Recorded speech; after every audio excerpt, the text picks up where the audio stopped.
Jesus' triumphal entry had already happened. People were flocking to listen to him. They had heard that he had raised Lazarus from the dead, to the point that the Jews got together, the religious leaders, the Pharisees, and said, "You see that you are accomplishing nothing? Look, the whole world has gone after him." And indeed, in the very next verse, it says there were certain Greeks who came to the festival to worship. And they came to Philip and they said, "We would see Jesus." Now Jesus is off a little bit of ways. He's up towards the temple where the Gentiles couldn't go. And he overhears this, and it thrills his soul. Just as at his birth, when the wise men came from the east and came to find him, and Jerusalem was asleep about the Messiah's coming, so now as the Greeks are coming from the west, again, they're asleep. No, they're not asleep. They're blinded to the fact that Jesus, the Messiah, is about to die for their sins.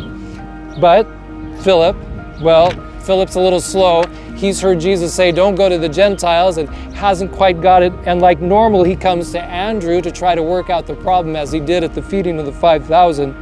And Andrew, who's a little more a part of the inner circle of Jesus with Peter, James, and John, perhaps he's thinking about what Jesus said about his house, his Father's house shall be a house of prayer for all nations. So Philip and Andrew take the Greeks, and Jesus is coming down, and they meet up. Jesus has that thrill of the anticipation of a beautiful harvest. Have you ever been there, planting your garden, picturing what it's going to be like in the fall? Plant them carefully, you put them, it seems crazy almost if you stop and think about it, taking that seed and throwing it away in the dirt, but then it comes up and it grows until finally you're eating the delicious watermelon or whatever else you planted. Well, this is what Jesus says. He says, "The hour has come," John 12, verse 23, "that the Son of Man should be glorified. Most assuredly, I say to you, unless a grain of wheat falls into the ground and dies, it remains alone. But if it dies, it produces much grain." He who loves his life, he continues. He's thinking forward to his death. And in just a moment, a dark cloud will come over, and he will cry out, "Father, save me from this hour. Shall I say this?" That's what he's feeling. But then he says those words of surrender. "No, for this purpose I came to this hour. Father, glorify your name." So he sees in his own death that seed taken from the shelf of heaven and plunged into the dirt of this earth, springing up to a huge harvest, including these Greeks next door. And he's excited because he knows it won't just be that. He says, "If I am lifted up, I will draw all to me." But he knows also that as he draws us to him, our lives are transformed by the cross, and we become part of that, so that he says, "He who loves his life, hangs it on the shelf, will lose it, and he who hates his life in this world will keep it to eternal life."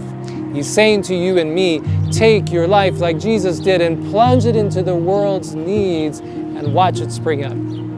So what are those needs? What do we see here in the world next door of those Greeks that were hungry for truth, who came to worship even in a place they didn't fully understand? I see the international students who have come from around the world to the United States, to Canada, to Australia, to England, to many other countries, seeking for knowledge, for understanding, for a better future. Over 1 million international students study in North America. In the United States, they come especially from China at 317,000. Then from India at 167,000. South Korea, 39,000. Canada, 25,000.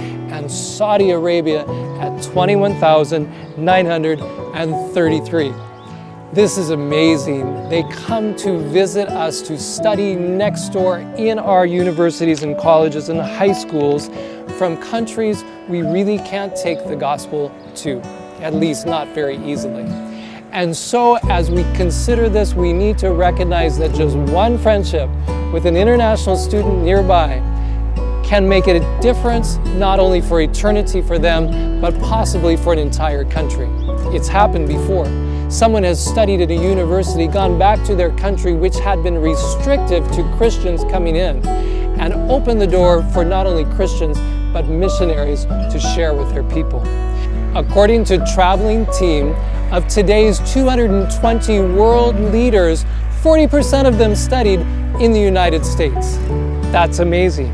That's people like the President of Croatia, the King of Jordan, the President of Kenya, and the Prime Minister of Singapore, studying here in our grocery stores, in our neighborhoods, places where you and I can meet them. So what can we do? Well, the reality is we can just be a friend. They need friendship. They're longing for it. They just arrived. Who do they know? Where do they go to get a bite to eat?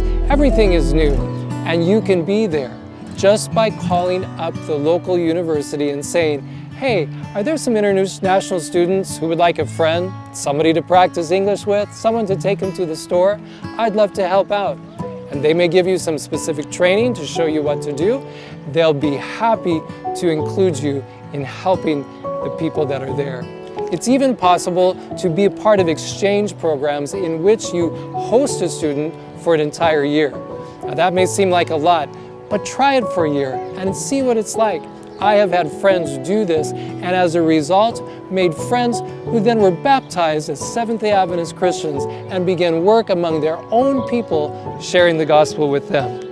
Oh, there's so much to learn. You can learn more at reachtheworldnextdoor.com and select the section on international students to learn more about this unique and special ministry.